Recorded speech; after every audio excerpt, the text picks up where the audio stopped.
Hello friends, this is our last part of trigonometric equations and inequations chapter.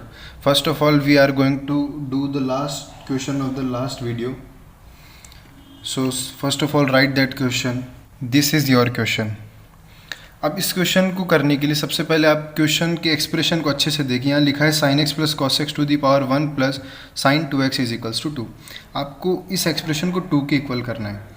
2 के equal करना है means अगर ऐसा कुछ हो जाए √2 टू दी पावर 2 तो ये इक्वेशन 2 के इक्वल हो जाएगा. 2 टू दी पावर 1 तो ये इक्वेशन 2 के इक्वल हो जाएगा. 1/2 टू दी पावर -1 तो ये इक्वेशन 2 के इक्वल हो जाएगी. तो सबसे पहले आप इस तरह का कुछ इनमें से कोई वैल्यू आप लाने की कोशिश करें. तो यहाँ पे आप सबसे पहले देखें इस क्वेश्चन को करने का अप्रोच क्या है. ये जो एक्सप्रेशन लिखा है, जो बेस में एक्सप्रेशन लिखा है, ये एक्सप्रेशन कुछ a sin x plus b cos x जैसा है, जहाँ पे a और b का वैल्यू इक्वल है. अब इस तरह के एक्सप्रेशन की रेंज निकालने के लिए या तो आपने स्टडी किया होगा, अदरवाइज़ मैं आपको बता देता हूँ. इस तरह का अगर एक्सप्रेशन आ जाता है तो इसकी रेंज होती है -√a² plus b² to a² plus b². Question के पावर में 1 प्लस साइन 2x ही लिखा है, तो 1 प्लस साइन 2x को आप 2 के इक्वल कर सकते हैं. अब देखिए, सपोज कीजिए 1 प्लस साइन 2x 2 हो गया, बिकॉज 1 प्लस साइन 2x की मैक्सिमम वैल्यू 2 ही जा सकती है और sine x plus cos x की मैक्सिमम वैल्यू √2 जा सकती है. तो आप √2 टू दी पावर 2 कर दें तो ये 2 बन जाएगा. मीन्स इक्वेशन सेटिस्फाई हो सकती है अगर sine x plus cos x का वैल्यू √2 बन जाए, जैसा कि हम लोग ने यहाँ पे देख लिया है. अगर sine x plus cos x का वैल्यू अगर √2 बन जाए तो इक्वेशन सेटिस्फाई हो जाएगी. अब ट्रिग्नोमेट्रिक इक्वेशंस का यूज़ आता है. अब तक बेसिक्स था, अब ट्रिग्नोमेट्रिक इक्वेशन का यूज़ आएगा. Means sine x plus cos x को √2 बनना है. तो sine x plus cos x को √2 बनने के लिए सबसे पहले आप क्या करें, ये जो ट्रिग्नोमेट्रिक इक्वेशन है ये कुछ ऑक्सिलरी आर्गूमेंट को इंट्रोड्यूस कर सके, उस तरह से हम इसको सॉल्व कर सकते हैं. तो सबसे पहले पूरी इक्वेशन को √2 से डिवाइड कर दे, because it's auxiliary argument is 1² plus 1² whole root is equals to √2. 1/√2 sine x plus 1/√2 cos x, it becomes 1. Now assume 1/√2 is equals to cos pi by 4 and 1/√2 is equals to sin pi by 4. तो ये sin a sin b plus cos a cos b type की equation बन जाएगी. तो ये बन जाएगा cos x minus pi by 4 is equals to 1 is also written as cos 0. अब ये बन जाएगा cos theta is equals to cos alpha type की इक्वेशन. इसको सॉल्व करने के लिए जनरल सॉल्यूशन हम लोग देख चुके हैं. Theta is equals to 2n pi plus minus alpha. यहाँ पे अल्फ़ा का वैल्यू 0 हो जाएगा, तो simply theta is equals to 2n pi हो जाएगा. और थीटा का वैल्यू 2n पाई है, इसका मतलब थीटा यहाँ पे x माइनस पाई बाई 4 है. x माइनस पाई बाई 4 का वैल्यू 2n पाई हो जाएगा. Means x is equals to 2n pi plus pi by 4. Here n belongs to integer. And the next equation is 1 plus sin 2x को 2 होना है, means sin 2x को 1 बनना है. sin 2x को 1 बनना है means it is also written as sin pi by 2. Means sin theta is equals to sin alpha. जो हम लोगों ने जनरल इक्वेशंस देखी थी, उनके कुछ जनरल सॉल्यूशंस देखे थे, वो बहुत ज़्यादा इंपॉर्टेंट थे. हर क्वेश्चन में मल्टीपल टाइम्स यूज़ हो रहे हैं. तो आप प्लीज़ वो लेक्चर वापस से देखिए. फर्स्ट लेक्चर में हम लोगों ने पढ़ी थी जनरल इक्वेशंस. आप जनरल इक्वेशंस का लेक्चर वापस देखिए अगर आप लोगों को कॉन्सेप्ट क्लियर नहीं है तो. Now sine theta is equals to sine alpha, और इसके लिए जनरल सॉल्यूशन हो जाएगा theta is equals to n pi. n हम लोग यूज़ कर सकते हैं, यूज कर चुके हैं, तो m नया वेरिएबल यूज़ कर लेते हैं. Plus -1 to the power m into alpha. Here theta की वैल्यू 2x है जैसा कि यहाँ पे लिखा है, और अल्फ़ा की वैल्यू पाई बाई 2 है. तो 2x is equals to m pi plus -1 to the power m into pi by 2. So x is written as m pi by 2 plus -1 to the power m into pi by 4. तो अब इस equation को solve करने के लिए अब देखिए, एक सॉल्यूशन आपका इक्वेशन में कुछ ये आए हैं, x की कुछ वैल्यूज़ ये हैं और x की कुछ वैल्यूज़ ये हैं. अब आपको सॉल्यूशन बोला गया है x का वैल्यू 0 टू पाई सॉरी। अब 0 टू पाई में आपको सॉल्यूशंस कैलकुलेट करने हैं, तो दोनों में कॉमन जो 0 टू पाई जाएगा वो सिर्फ एक सॉल्यूशन है जो कि है π/4।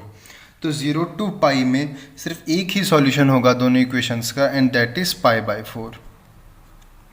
तो one solution for which this equations becomes 2 is π/4। चलिए, अदरवाइज अगर आपको लिमिट नहीं दी गई है तो इन दोनों जो ये फर्स्ट, इसको आप फर्स्ट बोल दें एंड दिस इज सेकंड, इन दोनों का यूनियन आप कैलकुलेट करें और जो यूनियन आएगा वही आंसर हो जाएगा। So this is our last question of the part 4th video. अब हम लोग कुछ क्वेश्चंस देख लेते हैं जिससे आपके कॉन्सेप्ट्स क्लियर हों। ये आपके पास एक एग्जाम्पल लिखा है, इस एग्जाम्पल को आप ऑक्सिलरी आर्गूमेंट इंट्रोड्यूस करके भी कर सकते हो। अदरवाइज इसको करने का एक मेथड ये है, आप cos x को tan के हाफ एंगल में कन्वर्ट कर दें। मीन्स अगर यहाँ पे cos x लिखा है तो cos x को आप लिख सकते हैं 1 minus tan square x/2 upon 1 plus tan square x/2। और इसी तरह से sin x को आप लिख सकते हैं 2 tan x/2 upon 1 plus tan square x/2। तो आप सिंपली इस इक्वेशन को लिख सकते हैं 3 into 1 minus tan square x/2 upon 1 plus tan square x/2 plus 4 into 2 tan x/2 upon 1 plus tan square x/2 is equals to 5. Now multiplying 3 from the equation and 4 with the equation we get, अब आप LCM ले ले 1 plus tan square x/2 का, तो equation कुछ इस तरह से बन जाएगी। Final equation 8 tan square x/2 minus 8 tan x/2 plus 2 is equals to 0। अभी आपके पास क्वाड्रेटिक बन जाएगी। 2 कॉमन ले ले, सबसे पहले 2 कॉमन लेके RHS में डिवाइड कर दे तो आपके पास क्वाड्रेटिक इक्वेशन बन जाएगी 10 में, जिसको कि आप सिंपली लिख सकते हो कुछ इस तरह से 2 tan x/2 minus 1 whole square is equals to 0। Now 2 tan, अब इस इक्वेशन को 0 के इक्वल करने के लिए मीन्स 2 tan x/2 माइनस 1 को 0 के इक्वल करना है, मीन्स tan x/2 को 1/2 के इक्वल करना है। tan x/2 is equals to 1/2, तो ये इक्वेशन सेटिस्फाई हो जाएगी। तो इसके लिए जनरल सॉल्यूशन x/2 के लिए जनरल सॉल्यूशन आ जाएगा x/2 is equals to n pi plus tan inverse 1/2। अब पूरी इक्वेशन को, पूरी जो एक्सप्रेशन आई, जो x की वैल्यूज़ आई हैं, इसको 2 से मल्टीप्लाई करा देंगे तो सिंपली आपके पास x के लिए वैल्यू आ जाएगी। मीन्स कुछ इस तरह से आपके पास एक्सप्रेशन आ जाएगा x is equals to 2n pi plus 2 tan inverse 1/2। Here n belongs to integer. ये आपके x की वैल्यू हो जाएगी, जिसके लिए 3 cos x plus 4 sin x is equals to 5 होगा। अब मेरी एडवाइस ये रहेगी कि आप एक बार इस क्वेश्चन को ऑक्सिलरी आर्गूमेंट से भी करके देखें ताकि आपकी प्रैक्टिस हो सके, कुछ कमी हो तो आपको पता चल सके। तो ये क्वेश्चन बहुत इजी था। यहाँ पे सबसे पहले cos को और sin को उनके tan के हाफ एंगल्स में ब्रेक करना था, फिर tan में क्वाड्रेटिक बनेगी, क्वाड्रेटिक बनने के बाद में ट्रिग्नोमेट्रिक इक्वेशन फिर से बनेगी 2 tan x/2 minus 1 whole square is equals to 0 type की, जहाँ पे इस इक्वेशन को 0 करने के लिए tan x/2 को 1/2 के इक्वल होना पड़ेगा। एंड ये भी हम लोग पढ़ चुके हैं, इसके लिए भी जनरल सॉल्यूशन हम लोग पढ़ चुके हैं tan theta is equals to tan alpha के लिए, जो कि आपके पास x/2 की वैल्यू n pi plus tan inverse 1/2 आ जाएगी। यहाँ से x simply 2n pi plus 2 tan inverse 1/2। Here n belongs to integer. x इनमें से कुछ भी आ जाएगा तो ये इक्वेशन सेटिस्फाई हो जाएगी। बिकॉज हम लोगों के पास यहाँ पे कोई लिमिट नहीं दी गई है x के लिए, तो हम लोग जनरल सॉल्यूशंस कैलकुलेट कर दिए। This is your next question. 2 to the power 1 upon cos square x into under root of y square minus 1 plus 1/2 is less than or equals to 1। अब देखिए, इस क्वेश्चन को सॉल्व करने के लिए आप सबसे पहले क्या करें, इसको लेस देन और इक्वल्स टू 1 करना है तो सबसे पहले आप मतलब आपको मिनिमम वैल्यू कैलकुलेट करनी है। तो लेस देन और इक्वल्स टू 1 करना है तो उसके लिए आप सबसे पहले 2 to the power 1 upon cos square x का मिनिमम वैल्यू कैलकुलेट करें। Then under root of y square minus 1 plus 1/2 का मिनिमम वैल्यू कैलकुलेट करें। तो सबसे पहले 2 to the power 1 upon cos square x का मिनिमम वैल्यू कैलकुलेट करने के लिए min value of 2 to the power 1 upon cos square x. अब देखिए 2 की पावर कुछ है तो इसको मिनिमम वैल्यू लाने के लिए पावर मिनिमम होना चाहिए, और पावर यहाँ पे 1 अपॉन कॉस स्क्वायर एक्स है तो इसको मिनिमम करना है, मींस कॉस स्क्वायर एक्स को मैक्सिमम करना है। तो कॉस स्क्वायर एक्स की वैल्यू 1 हो जाएगी। कॉस स्क्वायर एक्स की वैल्यू 1 हो जाएगी तो पावर मिनिमम हो जाएगी। तो पावर यहाँ पे मिनिमम बनेगी 1 और मिनिमम वैल्यू आ जाएगा इसका 2, because 2 to the power 1 is equals to 2। Then आपको निकालना है मिनिमम वैल्यू ऑफ जो आपके पास एक्सप्रेशन दिया गया है y square minus y plus 1/2। अब आप देखिए इसमें 1/4 का एडिशन और सब्ट्रैक्शन करें तो 1/4 का एडिशन और सब्ट्रैक्शन करने पर ये कुछ इक्वेशन क्वाड्रेटिक में बन जाएगी। y माइनस 1/2 का होल स्क्वायर प्लस 1/2 का whole square is equals to 1/2। अब आप इसका मिनिमम वैल्यू लेंगे ना तो वो 1/2 आएगा, because y is equals to 0 रखेंगे तो इसका मिनिमम वैल्यू कैलकुलेट होगा। This is 1 and it's minimum value is 1/2। तो इस पूरी इक्वेशन का मिनिमम वैल्यू बन जाएगा minimum value of 2 to the power 1 upon cos square x multiplied by minimum value of under root y square minus 1 y plus 1/2। Means minimum value इस equation का बन जाएगा 2 इंटू 1/2 इज इक्वल्स टू 1। और ये चीज़ तभी possible होगी, means minimum value कब आई, जब पूरी इक्वेशन को 1 के इक्वल कर दिया। मीन्स ये इक्वेशन एट लास्ट 1 से लेस नहीं हो सकती, एट लास्ट ये 1 हो सकती है, बिकॉज दोनों की मिनिमम वैल्यूज़ का मल्टीप्लिकेशन कर दिया। तो यहाँ से हम लोग कह सकते हैं कि जो इक्वेशन है ये लेस देन 1 कभी भी नहीं जाएगी, बिकॉज दोनों की मिनिमम वैल्यूज़ का मल्टीप्लिकेशन ही 1 आ रहा है। तो ये जो एक्सप्रेशन है ये मिनिमम 1 जा सकता है, 1 से कम कभी नहीं जाएगा। अब देखते हैं ये 1 कब गया। तो इसको 1 बनाने के लिए सबसे पहले हम लोगों ने कॉस स्क्वायर एक्स को 1 बनाया,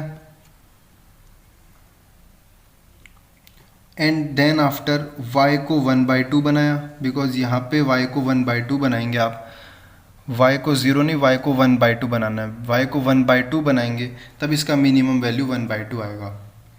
तो इसके लिए आपको क्या करना है, कॉस स्क्वायर एक्स 1 है, इसका मतलब cos x is equals two plus minus 1 होगा। Means x is equals to n pi. This is general solution for cos x is equals to 1. cos x is equals to plus minus 1 के लिए general solution हो जाएगा x is equals to n pi and y is equals to 1/2। तो ये आपके पास conditions आ गई जिसके लिए ये इक्वेशन का मिनिमम वैल्यू 1 जाएगा। तो 2 कंडीशंस होगी, पहली कंडीशन x n pi होना चाहिए and the next condition is y को 1/2 के इक्वल होना चाहिए। तो this is your 2 condition for which this equations become 1 and the value of this equation is not less than 1 because by multiplying the minimum values of this 2 expression we get the minimum value 1। Then our last and next example is based on inequality। Last example inequality पे based. फिर से एक बार आपके पास एक expression है, tan alpha को tan alpha cube से tan cube alpha से आपको बड़ा शो करना है। मीन्स tan अल्फ़ा को tan क्यूब अल्फ़ा से बड़ा कब होगा, जहाँ पे आपको अल्फ़ा का इंटरवल 0 to पाई ही लेना है। तो इसके लिए आप सबसे पहले क्या करें, इस पूरी इक्वेशन को LHS में लें। Means tan alpha minus tan cube alpha को 0 के इक्वल कर दें। Then taking tan alpha common we get 1 minus tan square alpha, sorry this is greater than 0 and this is greater than 0। By factorize this we get 1 minus tan alpha into 1 plus tan alpha is greater than 0। अब number line पे plot कर लें -1 0 and 1। अब आप सबसे पहले अगर -1 से लेस रखते हैं तो ये वैल्यू नेगेटिव आएगी, -1 से प्लस रखते हैं तो ये वैल्यू पॉजिटिव आएगी, 0 to 1 में ये वैल्यू नेगेटिव आएगी एंड 1 to फर्दर ये पॉजिटिव आएगी। तो इस वैल्यू को नेगेटिव बनाना है। सो नेगेटिव बनाने के लिए ten alpha is less than -1 and tan alpha 0 to 1। ये दो इंटरवल होंगे जहाँ पे हम लोगों का कंडीशन सेटिस्फाई हो जाएगा। तो या तो टेन अल्फ़ा -1 से कम हो या टेन अल्फ़ा 0 to 1 हो। इसके लिए ये तभी होगा जब अल्फ़ा का इंटरवल 0 to π/4 हो, देन यूनियन π/2 to 3π/4 हो। बिकॉज हम लोगों को 0 to π बोला गया है तो इंटरवल हो जाएगा 0 to π/4 union π/2 to 3π/4। So this is our solution of this example. So these are totally important and conceptual examples of this chapter. अगर आपको ये सब एग्जाम्पल्स, इस टाइप के एग्जाम्पल अगर आप सब सॉल्व कर पाते हैं तो 100% आप जेई में आने वाला क्वेश्चन सॉल्व कर लेंगे। इससे ज़्यादा एक्स्ट्रा ऑर्डिनरी क्वेश्चन जेई में नहीं आता है। So thank you guys for watching this video. If you like this video, please share it with your friends and subscribe the channel. Next video आने वाला है क्वाड्रेटिक पे, तो सो प्लीज़ आप कंटिन्यू करें क्वाड्रेटिक से।